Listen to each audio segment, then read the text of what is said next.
Hey guys, I'm Nick and welcome back to the channel. Or if you're a new visitor or regular visitor who hasn't subscribed yet, please go ahead and click that big subscribe button to stay up to date with all the latest Star Trek news on YouTube. So today I'm talking to you about episode 9 of Star Trek Lower Decks Season 2, entitled Wej Duj. Excuse me if my Klingon pronunciation isn't quite 100%, but the episode title is in Klingon. It's Wej Duj. Apparently that means 3 ships. Where we got a really good episode this week, where we basically had lower decks for not only the Federation, but we got lower decks for the Klingons and the Packlids and the Vulcans, amongst others. So it was really quite an interesting narrative this week, and how it all kind of came together in the end with a bit of action in this episode. I enjoyed it. Let's get into this episode and see what it had to offer.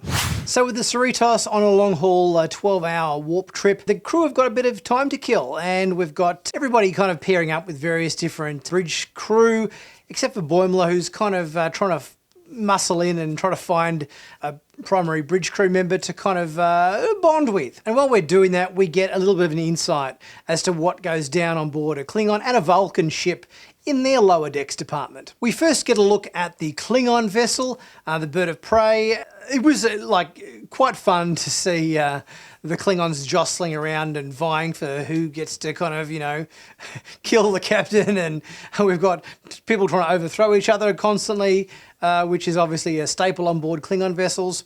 And a few little, funny jokes in there as well. I laughed out loud at the moment when one of the Klingon officers were hanging it on Vulcans and were kind of, doing, oh, there's Vulcans. Can you imagine working on their ship? And he sort of does the Vulcan salute and he kind of says, avoid death and cower, I thought that was quite funny. There was a few harkbacks in the Klingon ship in this episode to events that we saw in Star Trek VI, Undiscovered Country, such as the pink coloured Klingon blood. We've got some Klingon uniforms that are very reminiscent of the style of uniforms from Star Trek VI, as well as references to the cry havoc, let's slip the dogs of war comment that Christopher Plummer's character made in that film. I also laughed quite a bit at the bit where Boimler is trying to kind of make friends with Kashon, and Boimler's trying to get his Tamarian language kind of down. He's sort of done a little bit before, and he kind of says the wrong thing to Kashon, which obviously was some kind of slur on his weight, and Kashon responds like something like, you try to lose weight when you can order anything you want from a replicator 24/7 or something to that effect, which was, I thought, quite funny because, yeah, I mean, let's face it, if we all had food replicators, you'd just be constantly producing anything you wanted of any junk food and all day long. So I thought that was quite a funny little line. We had some good guest star cameo performances in this episode as well, with Robin Atkin Downes. You guys who are Babylon 5 fans would remember Robin Atkin Downes, who played Byron in Babylon 5, but he also has done lots of voice acting work. He was the villain in the Uncharted video games 1 and 3, I think, and he also played Cham Syndulla, Hera Syndulla's father, on Bad Batch, Clone Wars, and Star Wars Rebels as well. And fans of various Michael Schur comedy series such as The Good Place and Brooklyn Nine-Nine would recognise the voice of Mark Evan Jackson, who was Sean on The Good Place, and also Kevin Costner, Captain Holt's partner on Brooklyn Nine-Nine. He played Vulcan, and also I think the Benzite character as well on this episode. We also got a look at some of the little harkbacks to moments in past Star Trek other series and also feature films, such as Dr. T'Ana and Tandy doing the rock climbing thing in the holodeck, and Boimler coming in wearing the jet boots like we saw Spock wearing in Star Trek V. And we also saw Captain Freeman wearing a sweatshirt or t-shirt when she was exercising with Mariner on the holodeck, with the t-shirt that just simply read Ritos, abbreviated for Cerritos. As we saw in Star Trek Discovery, the crew often wore, when they were exercising, t-shirts that just simply said disco on them. So they've sort of taken that thread and run with it on lower decks. We got some really good action in this episode, with the whole Packlet ship and the Klingon ship attacking the Cerritos, and then obviously the Vulcan cruiser coming in to help as well at the end of the battle, and then the Klingons obviously having that change in command structure structure and retreating from battle halfway through.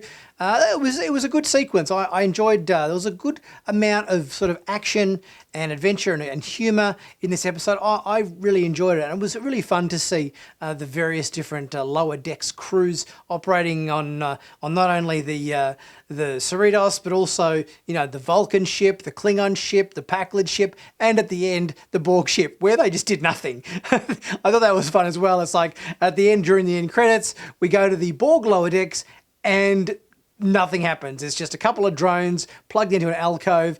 Nobody moves. Nobody says anything.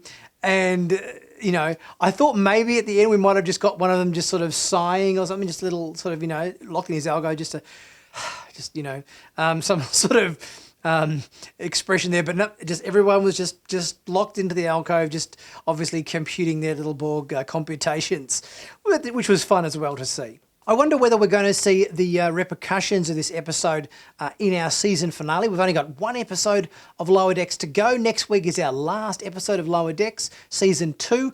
And then I think we might have a week off. And then the week after that, we're right into Star Trek Prodigy on Paramount+. So that's going to be really looking forward to that. So yes, I wonder whether the whole Klingon selling arms to the Pakleds is going to have some sort of repercussion in our season finale next week, because we did sort of at the end see that Freeman was going to report that to the Federation and see what that was going to result in. And also, I wonder whether we're going to see our Vulcan lower decker, T'Lyn, who was the one that was just a little bit more free thinking than the rest of the Vulcans, and just was a little bit more inclined to think outside the box and be a little bit more on her feet than the other ones. Obviously, at the end of that episode, she was transferred off the Vulcan ship to Starfleet. So I would like to guess that maybe we're going to get to see her join the crew of the Cerritos, perhaps, in one of the forthcoming episodes. All in all, I really enjoyed this episode. I think it had a lot to offer. Bit of humour, bit of action, a bit of excitement, bit of change of scenery as well, to see what goes on board the lower decks of the other ships in the Klingon and Vulcan fleets as well. So I think it was quite an enjoyable episode. Guys, let me know your thoughts in the comment section to what you thought of this episode, and maybe where you think we might be going in our season finale for next week. Leave a message in the comments section, and leave a super thanks if you're able to. If not, just like and comment, and share this video with your friends. Check out my other great videos. Subscribe if you haven't already done so, and check out the merch store, where you can pick up some really cool Star Trek flavoured t-shirts and so forth to help support the channel at a great price. Much appreciated, and I'll see you guys very soon for my next review. Catch you then.